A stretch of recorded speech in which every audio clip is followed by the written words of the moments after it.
have before us the opportunity to forge for ourselves and for future generations a new world order.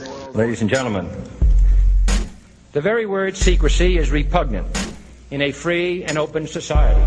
Illuminati News. Here's a currently popular favorite for both American or South American popular dance lovers. Deep in a Dream, and Helen Forrest is the singer.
Of 1917.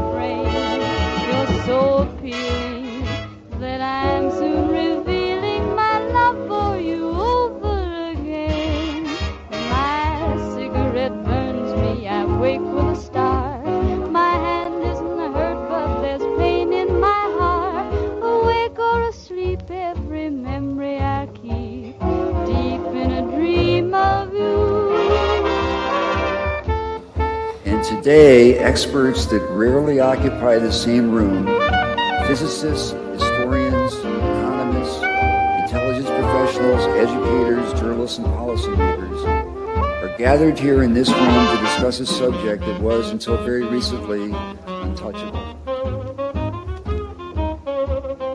So we've made astonishing progress in recent years, but we believe decisive UAP data remains hidden behind a wall of classification at the Air Force, CIA, DOE, and elsewhere.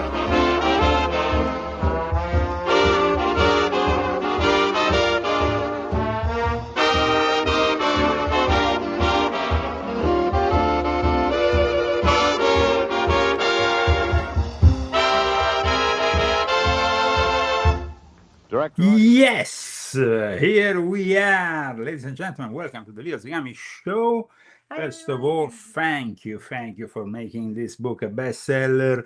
The Vatican's Top Secret Alien Agenda is something that should be in every home in the United States of America and around the world. Of course, we are a small show, so please help us sharing this book on your social networks of choice, and you will not regret it, because it's really happening, guys. And tomorrow I think I'm with Dr. Sala, so it's gonna be tomorrow or the day after. Yes, Monday. And then we have other shows planned, and today we are discussing a topic that is present in the book, Marian Apparitions versus Alien Contact, the phenomena of the Blessed Virgin Mary. And all this after this so-called day of disclosure fueled with gatekeepers that took place in Washington, D.C., which we will be also covering. So welcome, everybody. Christy, who are the sponsors of today's show? Daniel Estes and Kay Ballad. Thank you, guys. And thank you, everyone who bought the book. Absolutely. Guys, remember, it's only because of you that we are here. So please help us out. You can do it with GoFundMe. You can do it with Cash App.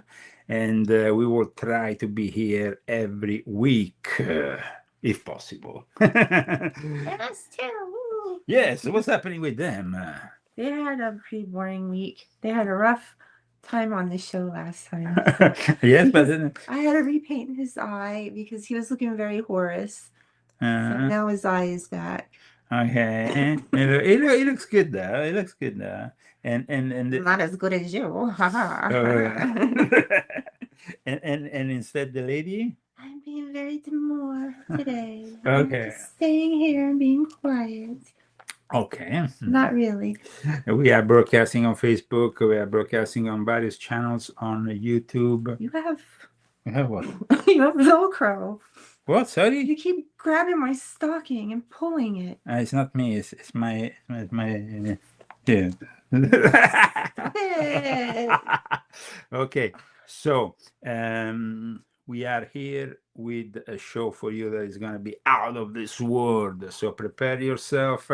We're going to be discussing something that is usually typically ascribed to the, to the Catholic Church, but in reality it touches various branches of Christianity, including the Coptic Church.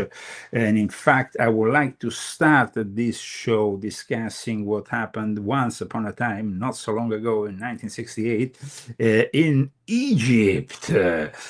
When this phenomenon started, well, they started actually soon after Christ left us, with the first apparition of the Lady of the Pilar, which is the patroness of Spain, in 40 AD. That was actually, according to tradition, the very first Marian apparition that happened to James the Greater, brother of St. John the Evangelist. So since then, we had, of course, recognized and unrecognized apparitions. Since 2024, May 2024, the church has also changed their own rules regarding how to judge these apparitions.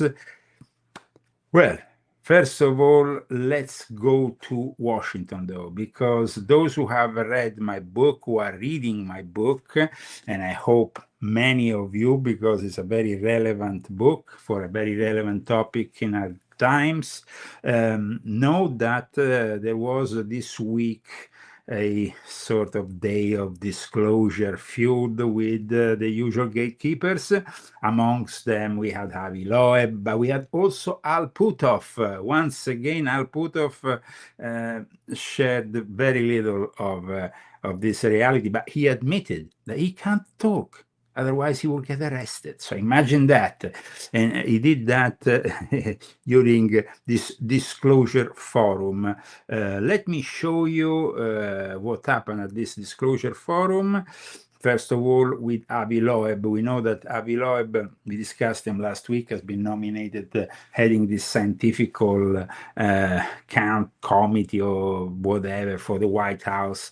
The guy is, of course, a Sabbatean Frankist agent of Israel, but that's how it is. The White House loves Israel more than America, is Israel first rather than America first, and that's why we are America first on this channel, guys. We are not Make America Great Again anymore, because if that means getting in league with Trump, being together with Trump, well, that's not the case here. We are for America, not for Trump. And Trump, unfortunately, doesn't want to understand how things have been changing. I guess, actually, some people say the Make America Great movement is not ending. It's actually abandoning Trump. So in that case, well, that would be great because we have MAGA in the middle of our name. Yes. There's some MAGA up in there. So Yeah, yes, that's true. What it's going to do with my identity. Okay. So let's go to this event that took place in Washington, D.C. And then, of course, we're going to be discussing the subject of the day, starting from what went on in Egypt in 1968, which is rather relevant. So here we go. To moderate this panel with two such distinguished panelists. And Jordan and the whole Disclosure Foundation, I mean, you guys did a fantastic job of picking panelists that are incredibly timely and relevant, because Professor Loeb over here just 2 weeks ago was named to the government's new UAP Science Advisory Council. And Avi, I understand that you have a brief presentation that you want to give, so why don't you go ahead, get behind the podium. What do you say, about 5 minutes? Can we get through it in 5 minutes? Okay. If you go a little over, that's all right. Okay, take it away, Avi. And then we'll get into the Q&A. So I'll just say a few general words. So let me start with the executive summary. It's all about evidence. If UAP are real objects, we should be able to figure them out with better data. And that's what we should do. Now, how often does the Director of National Intelligence, the White House, the FBI, the intelligence community ask scientists to help them? Not very often.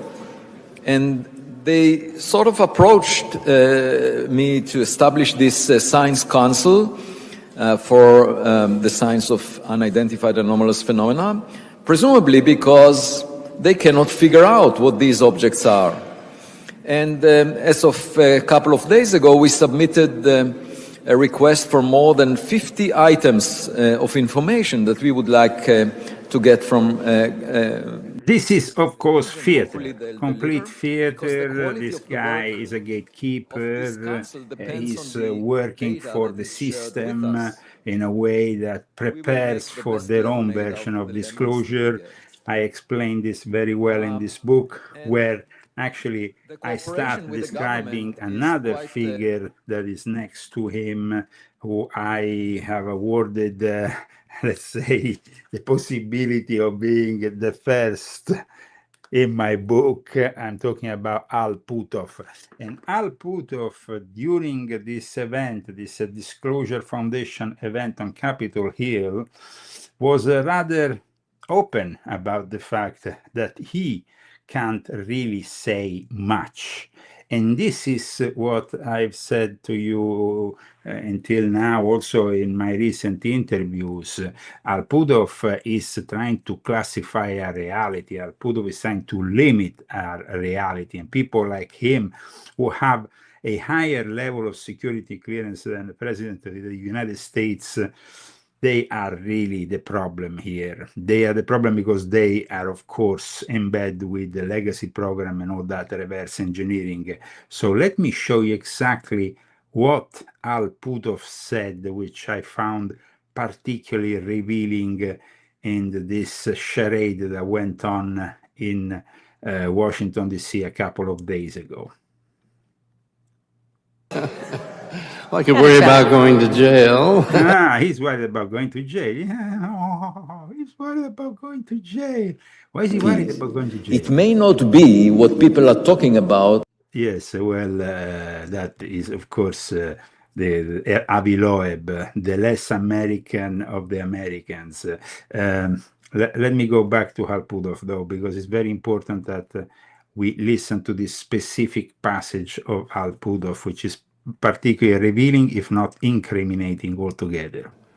You know, if this just isn't going to work, part of it being that there's no way to deal with it piece by piece, you'd have to announce all of it and handle everything at the same time, when realizing that that was going to be an impossible task. But as time has gone on, and just seeing how thought has changed, and seeing how our technologies have changed and so on, my viewpoints slowly changed, and viewpoints of other people in the panel changed as well. You say it slowly changed, but was there a moment, was there a specific moment where, or something that happened that made you think, I'm now for disclosure to the American public, to the world? The specific moment would be being exposed to what the apparent reality was, that there really is something going on that most humans don't know about, and just recognizing that that's wrong. And how much of that reality have you been able to share publicly? Very little of it. And what would happen if you were to share some of that with just us in this room right here? Well, I could worry about going to jail. I mean, what we need to do is we need to restructure our process, which, thank God for Chris Mellon and Lou Elizondo and others. Yes, all the gatekeepers extraordinaire that make the life of Hal Puthoff so easy. Well, that was an important element which I wanted to start with today, even if it's not directly connected, it is in a way, because you will see that the Blessed Virgin Mary apparitions actually were also an important topic of a book by Ingo Swann, who was one of the main remote viewers of Hal Puthoff. So it's definitely connected. Everything is connected in this so-called disclosure game. Now, Christy, let's go into the Blessed Virgin Mary apparitions. I know that you yourself had something that you described in volume 1 of your confessions. That was a moment that actually I witnessed myself. There was this statue of the Virgin Mary on the corner of this remote locality where we used to reside for a period of time in Italy, in the middle of nowhere. Yeah. And suddenly this... I had a lot of things happen as soon as we arrived in that place that we were living in, Subiaco. And I mean, the first day I was there, you had gone to a meeting and something happened. And then when we were like just getting used to the place and everything, there was this Holy Mary that was outside the window, and you could really see it very clearly from the house. And I really liked the Holy Mary when I was in Italy, and would bring flowers and everything.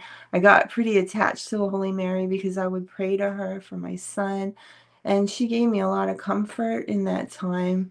So I was grateful for that. But anyway, one day I was looking at the Holy Mary one morning, and she wasn't there. And I was just, you know, when you're used to something and then you go and you look and it's not there anymore. And it was kind of like this blessing that I felt like we had, because we had such a hard time in the other place that we lived, and we moved here and we were by ourselves and it was nice and free. And then the Holy Mary disappeared, and he saw it because I called him and I said, Leo, it's gone. And I was crying. I said, I don't know what's wrong. I don't know why they took it.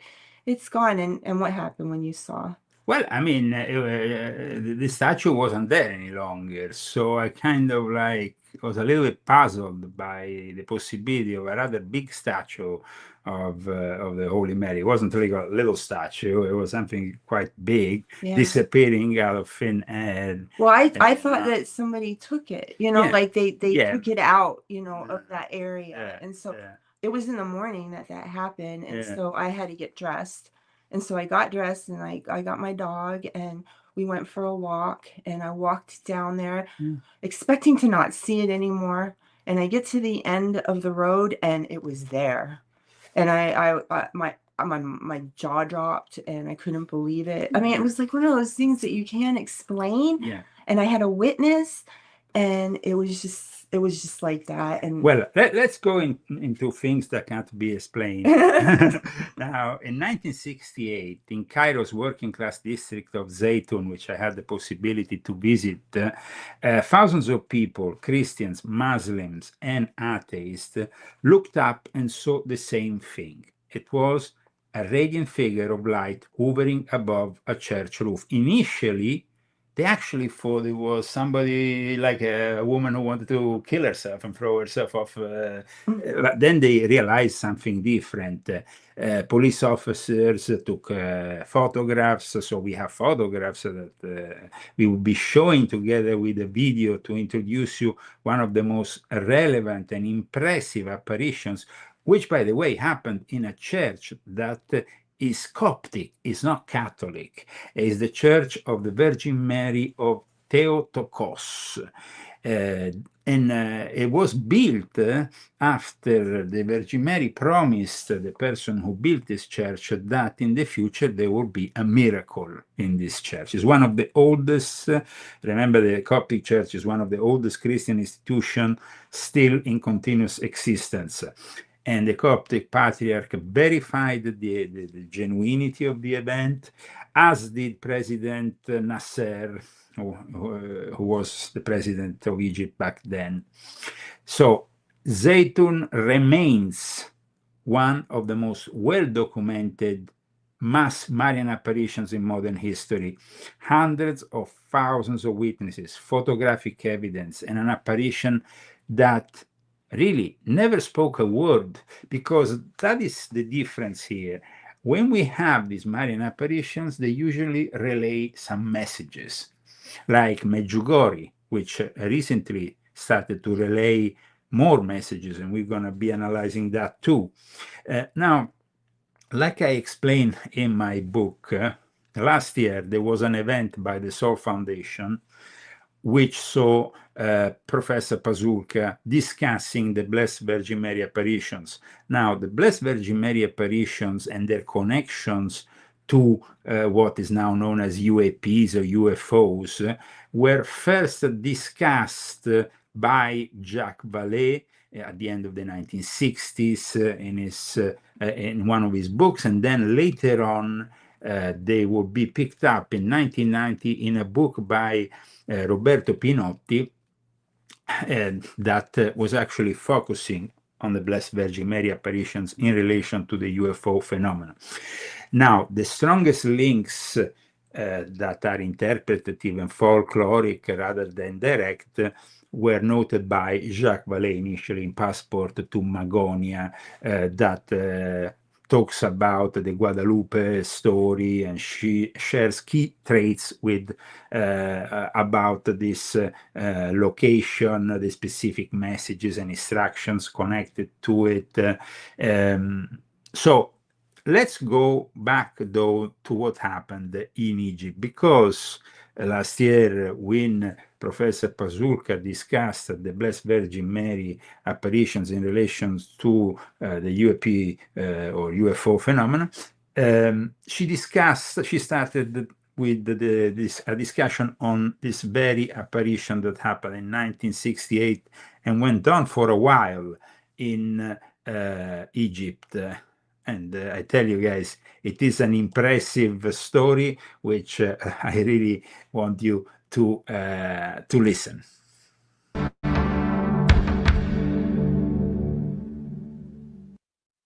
It was 1924, and Khalil Abraham was about to build a hotel in the spot in Zaytun, where the Holy Family was said to have visited more than 1900 years earlier.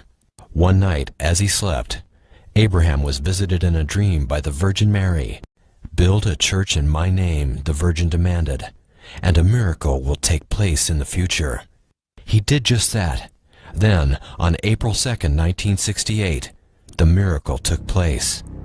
Two Muslim parking garage agents on Taman Bay Street in the Cairo suburb of Zaytun saw a woman perched perilously on the dome of the Church of St. Mary.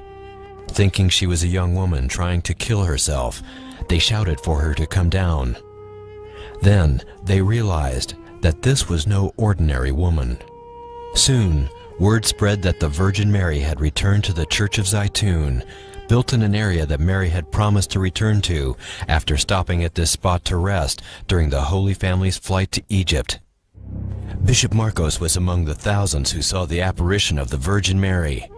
At the time, a member of the Faculty of Engineering at Cairo University, Bishop Marcos describes what he saw in 1968. Just behind the church, in front of the wall of the church, I think, not more than 40 or 50 meters, approximately at midnight. I have seen the vision, complete, very nice, very clear. I saw the complete face, complete body, and her hands waving to bless the people. And everyone could see that she concentrated her eyes on them exactly. Soon, thousands of Christians and Muslims alike flocked to the tiny church, including President Nasser, who was stunned by the vision. The apparition changed the politics of Egypt as Nasser developed better relation with Egyptian Christians. And of course, all who saw the apparition were overwhelmed. One who witnessed the apparition was Dr. Otto Meinardus, a member of the German Theological Association and a Harvard-trained theologian who taught at the prestigious American University in Cairo. He marveled at what he saw in the early days of the apparition, bringing many students to witness what he called the most stunning sight he had ever seen. Well, it occurred during the first days of April that thousands and 10,000s of people, both Muslims and Christians alike, assembled in front of the Church of the Holy Virgin to see the apparition of the Virgin Mary as she appeared there on the dome. The days later, large numbers of people, both Muslims and Christians of the various denominations, assembled there and witnessed the apparition in various forms. I myself saw it numerous times with friends in my parish, with university students, and yes, there's to me no doubt about it. Dr. Carey Malik was among those who couldn't get enough of the holy apparition. He was among the first to see Her Holiness and returned several times.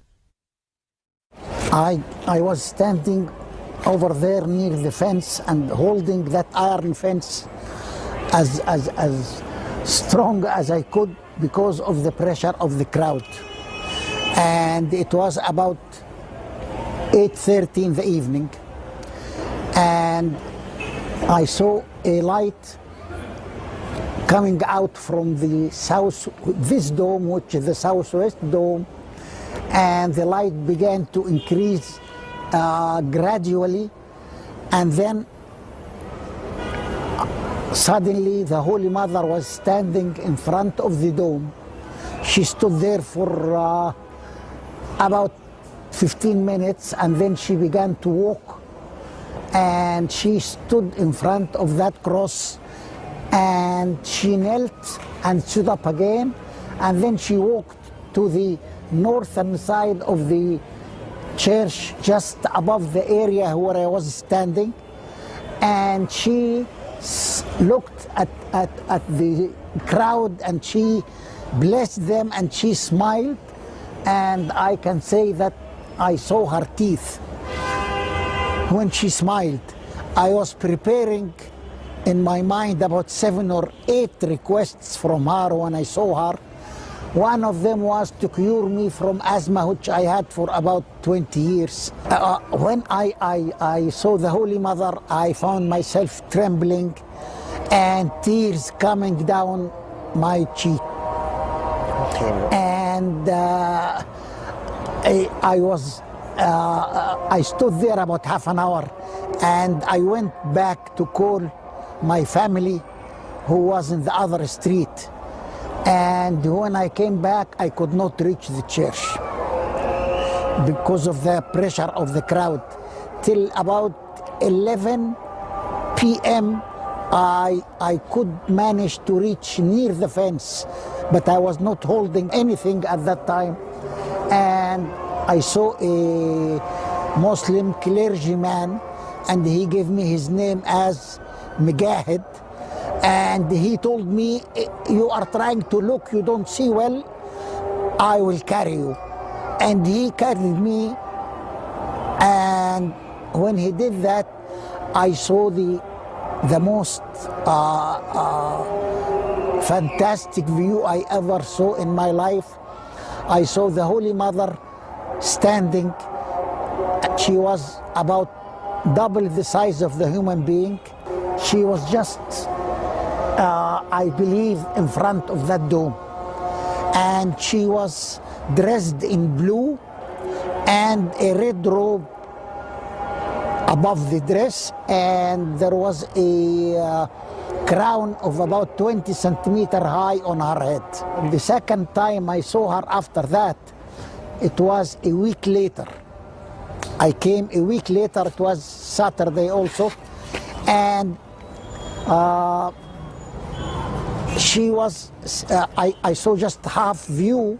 She was standing behind the dome, and then I saw people pointing at the moon, and I looked at the moon. I saw her face stamped on the whole face of the moon. And that was the last time I saw her in the tomb before I left for the United States. The appearance of the Virgin Mary brought with it many reports of miracles, some of which were witnessed by Bishop Marcos. We had a man who was very crippled. His hands were paralyzed and his back was bent, and he could barely speak. At approximately 7 o'clock in the evening, I saw him begin to move his hands and then his fingers, and then the rest of his body. Before long, he threw his canes from his hands and began to run around the church, blessing God, because now he was healed.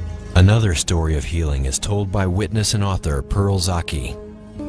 One girl named Teresa Galila had polio when she was about 6 months old. She could drag her legs with crutches, and she was healed at Zaytun. And I had seen her walking. There were other miracles seen as well. The late Bishop Gregorios, during a private interview, told of doves the size of angels that would appear and disappear over the church. Before they disappeared, they dispersed like cotton. Bishop Gregorios saw many doves at many different times over the church. Sometimes there were 7, sometimes there were 12, and they were in a formation. Bishop Gregorios also witnessed several healings at Zaytun, including one Muslim woman who was spectacularly healed after paralysis after visiting the church during the apparition. She visited the bishop to show him how the miracle had affected her life. With a stick in her hand, she said, "I am bringing this stick with me, not because I need it anymore, but to convince you that I was paralyzed, and I was depending on this stick, and now I don't need it." Even though the Zaytun apparitions took place 4 decades ago, it is nearly impossible to find anyone in Cairo who didn't see the Virgin Mary themselves, or who knows someone who did. Zaytun is history's most observed apparition of the Holy Mother. It was a long-running holy event that changed the course of Egyptian history. What was the importance of the appearance of Mary? Bishop Gregorios addresses the question. Saint Mary is preparing the people for the second coming. But before the second coming, there is the crisis and the Antichrist, who creates other problems. Bishop Marcos has a different, less apocalyptic view of what the appearance of Saint Mary at Zaytun means to mankind. The vision of Saint Mary is intended for all Egyptians, not just the Christians. She gives them peace. She gives them hope, and the belief that tomorrow will be better than today. On May 4th, 1968, His Holiness Pope Creolus VI announced the findings of a committee of bishops to 150 members of the press. The visions of Zaytun since April 2nd, 1968 are true, declared the bishops. The Holy Virgin Mary is appearing in her church in Zaytun.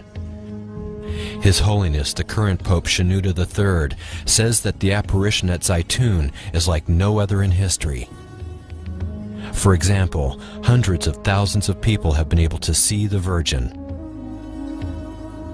Plus, the apparition lasted almost 3 years, allowing people to come from all over the world to see this marvel.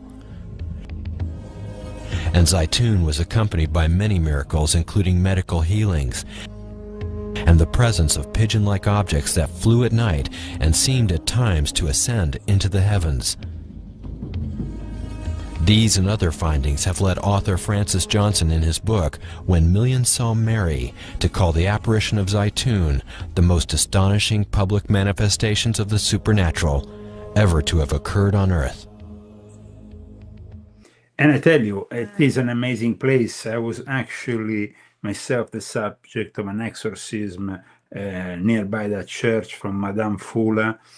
I talk about it, of course, in my Confessions of an Illuminati series. I went to this church and myself, I really wanted to pray on every corner of it. And it was an experience which I then repeated in other important churches of what is known as the Coptic district, as I was guested by the Butrus Gari family, who are the protectors of the Coptic church in Egypt. So for me, it's very important also to relay the fact that still to this day, the Vatican is trying to get the cops to get closer and closer to them, but they stand firm on their position. They are the oldest Christian reality in the world, and they are the most genuine, let me tell you. When you see their funny hairdos and their setup, that is part of their tradition, of course, which is a completely different tradition. And like I said, very genuine. To my knowledge, probably one of the most genuine Christian traditions I ever witnessed in my life. And I was guested also by the Patriarch of all Russia in Moscow. So, but in Egypt, I must say, it was probably an even more profound experience.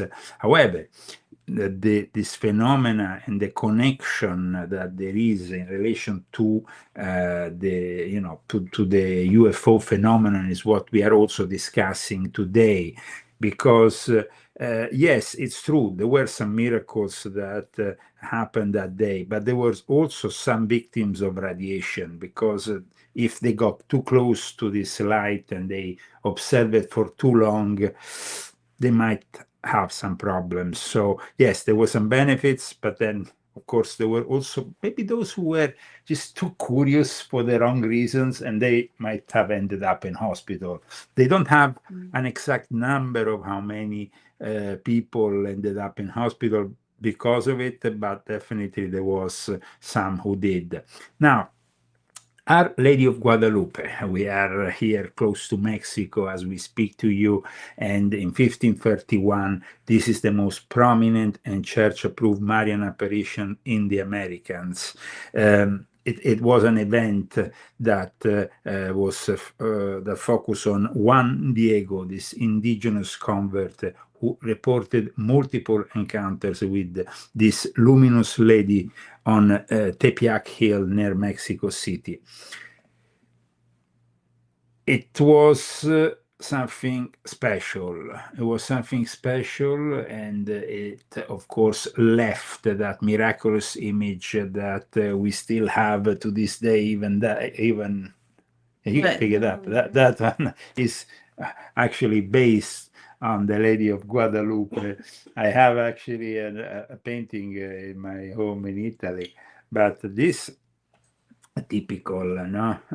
It's of course with that and that image that of course is typical of the Lady of Guadalupe. Now, in relation to this important phenomenon, Marian apparitions are supernatural appearances of the Virgin Mary.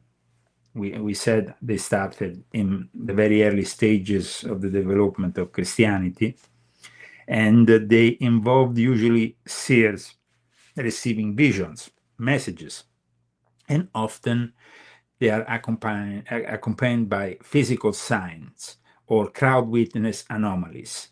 And one of the most amazing crowd witness anomaly was, of course, the one that happened in Fatima, that then led to a series of messages. Now, there is a lot of controversy surrounding the fact that the Vatican held up until the year 2000 the first secret of Fatima, and a lot of people don't believe they really gave us the full mio Dio, the real secret, 100%, because, of course, it involves also the corruption of the church. So let's go and witness a little bit more what the Fatima apparition was about, because it is definitely one of those groundbreaking events that, I guess, changed the course of the Catholic Church forever. Because later on, when Pope Pius XII, who, remember, I talk about in my book, because Pope Pius XII is the guy who participated in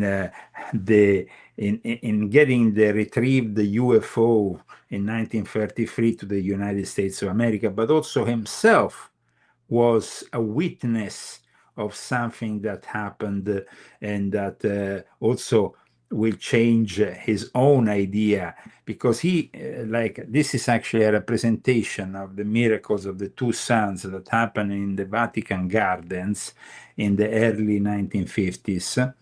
And this happened after, of course, he had acknowledged the importance of Fatima. He had basically himself his own miracle in the Vatican Gardens, similar to what happened in Fatima. So let's go and analyze, thanks to this clip, what really happened in Fatima. The miracle of the sun. Spring of 1917, in the countryside of Fatima, Portugal, the Blessed Virgin Mary first started appearing to 3 young shepherd kids. Lucia dos Santos, Francisco and Jacinta Mato each day had to take care of a flock of sheep owned by their family. One day, as they were looking after their sheep, they suddenly saw a bright flash of something like lightning, followed quickly by another flash in the clear blue sky. They looked up and they saw a lady clothed in white, brighter than the sun, radiating a light more clear and intense than a crystal cup filled with sparkling water lit by burning sunlight. She said, "Continue to come here every month. In October, I will tell you who I am and what I want, and I will perform a miracle for all to see and believe." Lucia wanted to keep this apparition a secret, but Jacinta, the one who is known to be more talkative, could not keep this secret and told her family when she got home. Now, as the word on the street grew of the Blessed Mary Ever Virgin appearing to the 3 young kids, naturally, not many believed them.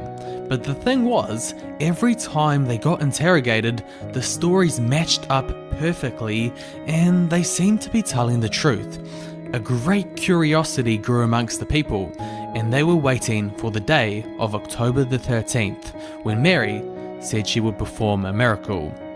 On the eve of the 13th, a huge storm washed over the mountain country of Fatima, but despite this, tens of thousands of people made their way to the cova, where Our Lady said she would perform the miracle.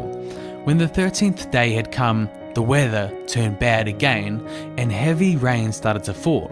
Again, Mary appeared to Lucia, Francisco, and Jacinta.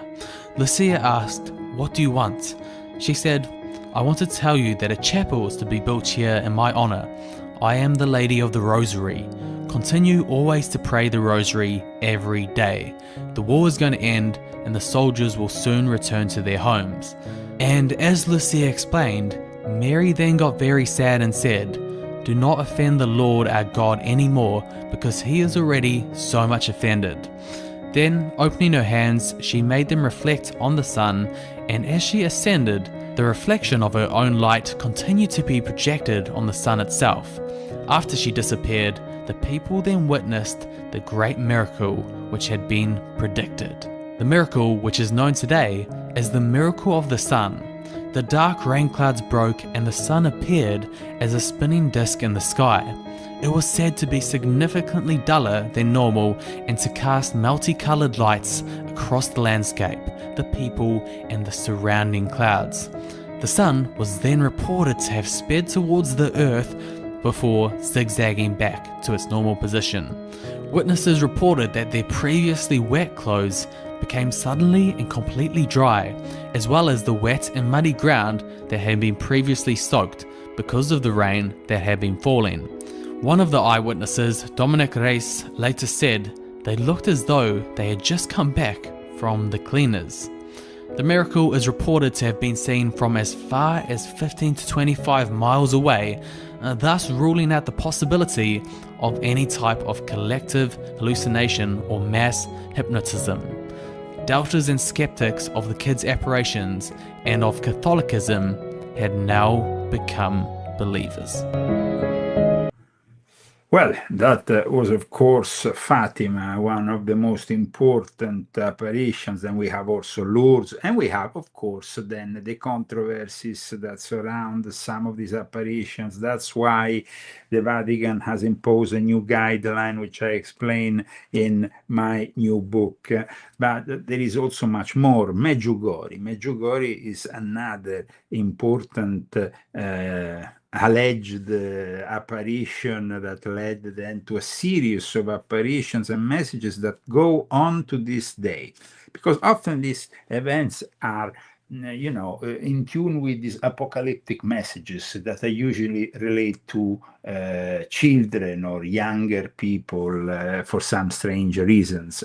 So we have, like I said earlier, Ingo Swann. Ingo Swann wasn't, a Catholic. He was actually a Scientologist in the 70s, but he was also a remote viewer for Hal Puthoff, who had worked for his remote viewing projects that eventually will become the Stargate project.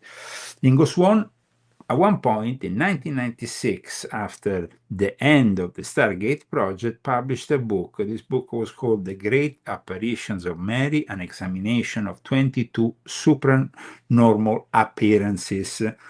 And his work as a remote viewer and consciousness researcher examines the whole thing without that,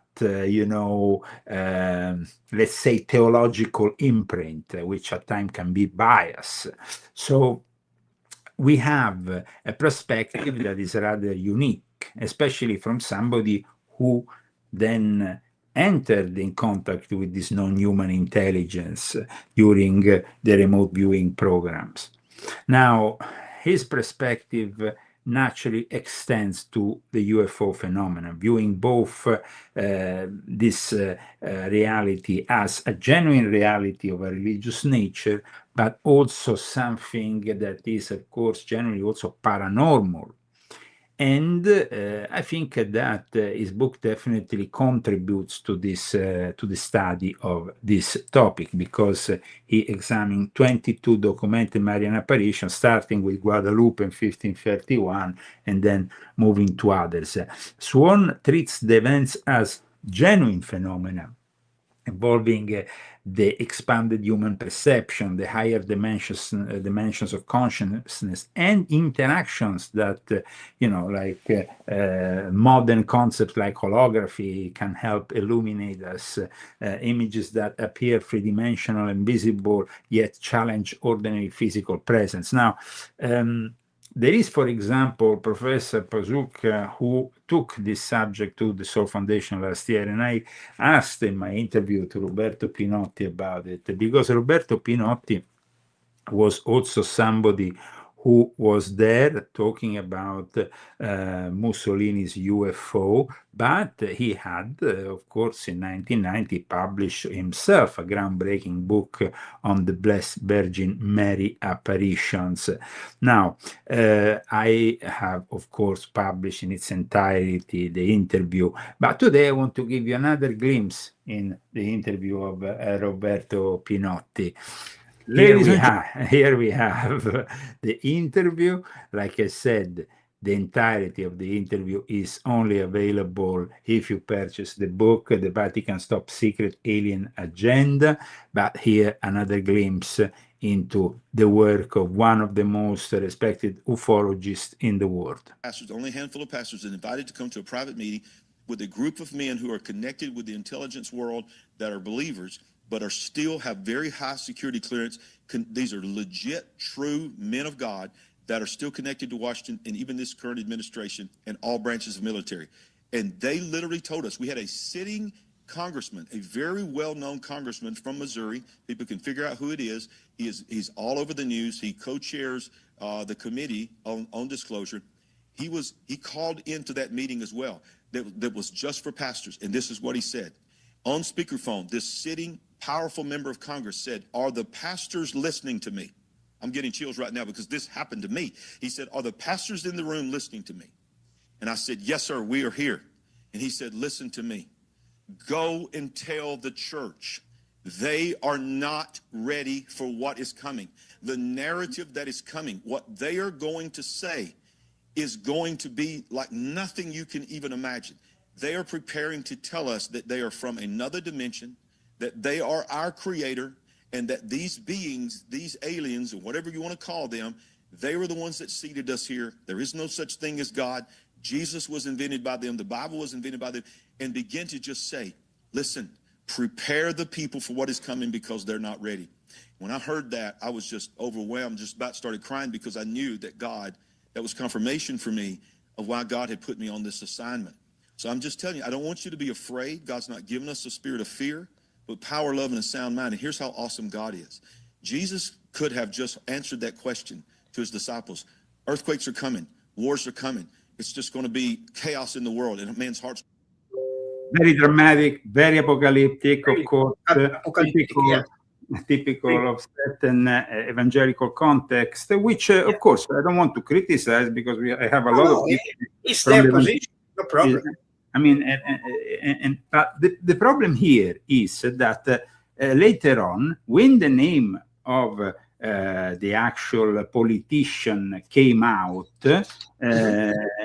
then the guy had to retract everything, and it was rather embarrassing. So obviously, what was he reading too much? Maybe. What do you think of his assertions? I mean, here we have somebody who was told, apparently, then before he retracted, that was his statement, that a politician, now this politician said all these things, the Bible was created by Jesus. I mean, it's pretty strong statements for any Christian, regardless of the denomination. So, frankly, I think that it's not the case to give too much space to such things, because what is important is to maintain people in their more suitable conditions. You understand? Absolutely. So, otherwise, it would be a chaos. So here so you believe, though, that because, here it came out after Newsweek. I mean, Newsweek is not like, a conspiracy outlet. It's a very serious publication, and they gave space to this whole controversy because Eric Barlinson was apparently the guy who then had to accept the apology. I know. So, it seems, though, that, and I noticed from the way he retracted what he previously said, that he was genuinely scared. Yeah, absolutely. And before starting this interview, we saw his retraction, his disclaimer, and he looked visibly shaken. So, if they were not what this guy claimed they were, or if they were simply positive aliens, extraterrestrial that want to embrace humanity, there will not be such fear. Why there is such fear, Roberto? Because Luis Elizondo...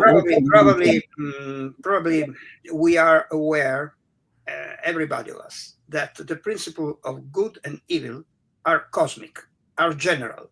So we may have to face both sides of the medal. You understand? Okay. Thank you for that answer. And Mussolini, in 2023, this whole thing came up, the Mussolini UFO case. And of course, if you want to know more about this interview in its entirety, like I said, you can find it on my new book. We are simply extracting here a few interesting elements from it. This is once again another of these elements. We're simply straight off the face of the earth. It had to do with the Tesla technology. Absolutely, yes. Yeah. So Mussolini was not given this invention. You understand? So this is about, of course, the technology that allegedly was reverse engineered, and that the Pope then stopped basically the head of Mussolini's scientific cabinet from giving this technology also to Adolf Hitler. Otherwise, probably the course of the war would have been forever changed. And today are no longer incredible. Now, this event, tell us a little bit about the Soul Foundation, which between us seems to be an organization that is working for the government, maybe, or is that simply my perception? No, for the U.S. government. I mean, it seems like something they have. You see, the Soul Foundation, consider that soul is the Latin term, the sun. Yes. In other words, this is a sort of light over all the situation. And the Soul Foundation did a good job and is doing a good job, but consider that for many in the United States is something new and not compromised with the government or something else, you understand? So it's simple for... Who is the guy behind it?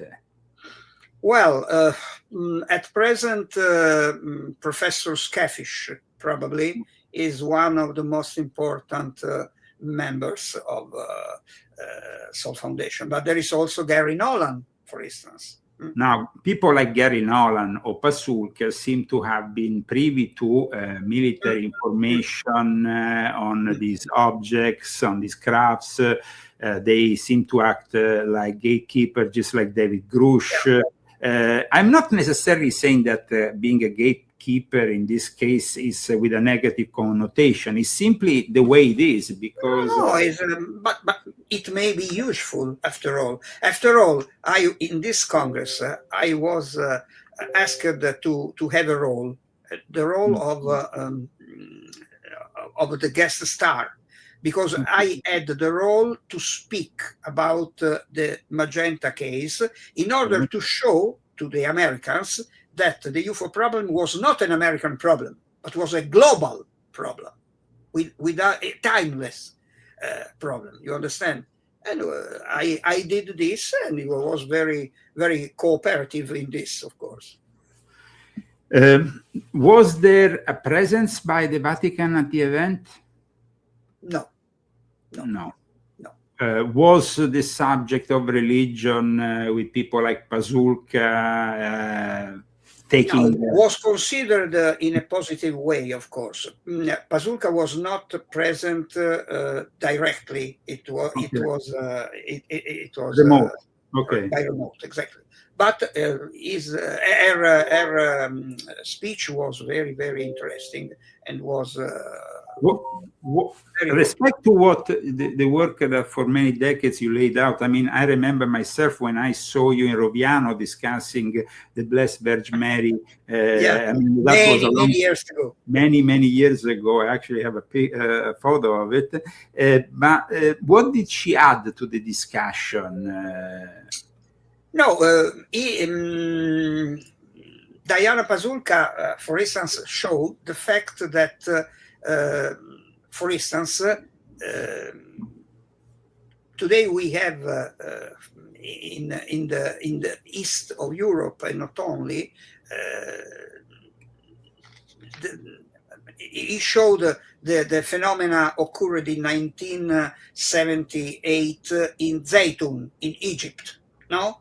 And this phenomena was completely verified by the Coptic Church, and they said, "Okay, everything is authentic."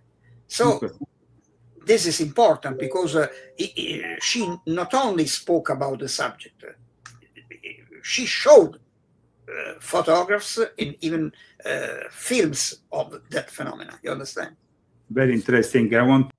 And of course, guys, we have discussed it here during the show. I think it was 68 now, not 78. I think Roberto got it slightly wrong there. But in any case, he was definitely a pioneer, because after Jacques Vallée has just briefly discussed this subject in 1968, because I think his book was published in 1968, then it was many decades later, in 1990, that the book, instead of Corrado Malanga and Roberto Pinotti, on the Blessed Virgin's apparition came out. And that was definitely a relevant and important book. Let me show you the cover. I fenomeni BVM, the Marian manifestations in a new light. So another thing which I wanted to show you is the books that you can actually photograph, of course, your own copy of the Vatican's Top Secret Annual Agenda, and you can send it in at Ordo Illuminatorum Universalis at gmail.com, which is our email. Yes, you have a question, Christy, please. So basically, all those apparitions are UFOs? Well, it seems like a good part of them have definitely links with what is now known as the UAP, unidentified aerial phenomenon. There is always been, in fact, some paranormal activities that are, of course, linked to whatever the Catholic Church deems holy. Think about also the activities of the saints, but also their sanctuaries, where regularly you have these miracles and these events. Are the miracles authentic? The miracles then are verified, and they have to be authentic. You know, like in the case of what happened there in Egypt, they verified that there was somebody who was really crippled and then suddenly starts walking. I mean, so the aliens can do that to help. So what Pasulka is saying, actually, but also Pinotti, is that it seems like these aliens adapt to our religious frame of mind, and then they can in some way benefit. They mimic it, and then they can benefit us. We are talking, of course, about angelic beings rather than demonic, because otherwise they would not be interested in helping us. But definitely, it's very interesting to see also Pinotti talking about Pasulka and, of course, Gary Nolan, who have been discussing also their own direct experiences with the UAP crash sites and consciousness. Seems to be an access point for what we would call non-human intelligence, whatever that is. Religions have their own protocols for dealing with this type of contact. It's more measurable than I thought it would be, because we can put together sensor systems that can see things. But it's harder figuring out what the data actually means. Perhaps the nature of the phenomenon is faith, that, you know, at a certain point, how much do you need to be shown before you can believe what you see? I went white because I had samples in there, and I was sure that they were going to open the thing up, find this stuff, and, you know, drag me off to the penitentiary somewhere. I was shocked that Gary and Tyler believed it, because they're so credible and, you know, amazingly intelligent. It was beginning to dawn on me that it was real. Sorry, you had a phone call from U.S. Gov. Should I answer it? Sure, online. Yeah, let's hear it. Ooh. That's weird. That's weird. Everybody's always, these things are very much monitored. In any case, I want to close today's show with the alleged latest message from Medjugorje given on June 22. Beautiful believers. Today we reflect on the Medjugorje message reported on June 20th, 2026 with Maria. Here are the message. My beloved child, today I come to you with a mother's love, a love that never grows tired and never abandons you. I see your struggles, your hidden tears, your unanswered questions, and the burdens you carry in silence. Do not think that heaven is distant from you. Every prayer you whisper, every sigh of your heart, and every act of faith is seen by my Son. Many of you are living in a time of distraction and uncertainty. The world offers countless voices, yet few lead to peace. I call you, dear children, to return to the silence of prayer. In silence, you will hear the gentle voice of God. In silence, your wounds can begin to heal. In silence, faith becomes stronger than fear. My children, do not allow discouragement to take root in your hearts. Some of you have prayed for years and have not yet seen the answers you desire. Some have lost hope because circumstances seem impossible. Yet I tell you, God's timing is perfect. What appears delayed is not forgotten. Trust in the divine plan, even when you cannot understand it. I invite families to pray together again. Gather in love and place God at the center of your homes. Where prayer lives, division cannot remain for long. Where forgiveness is practiced, peace begins to flourish. Satan seeks to weaken families through pride, anger, and selfishness, but prayer is a shield that protects the soul. Dear children, many hearts today are hungry for love, yet they search for it in places that leave them empty. True love comes from God. Open your hearts to His mercy. Do not be afraid to surrender your worries.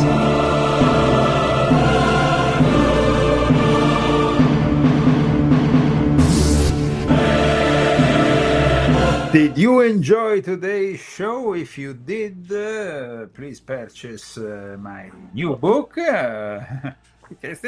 What's up? That's not my puppet. Okay. The Vatican Top Secret Alien Agenda, Hidden Encounters, Forbidden Rituals, and Jesuit Astronomers in the Age of UFO Disclosure!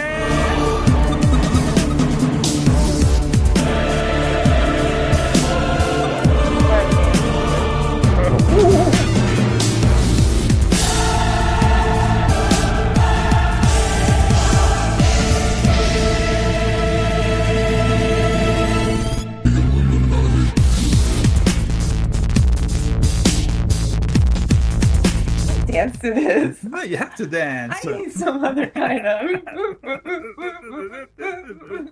Guys. I can dance better to the beginning, not the end.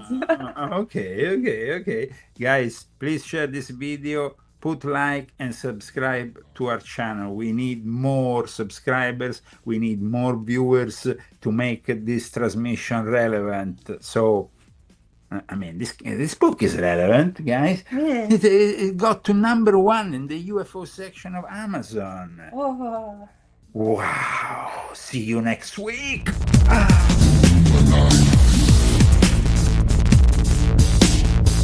The evil doers. That's what we need to do. Safe for potential whistleblowers. That's what it's going to take. But that is what it, I think, is the next giant step. And unfortunately, I see a panel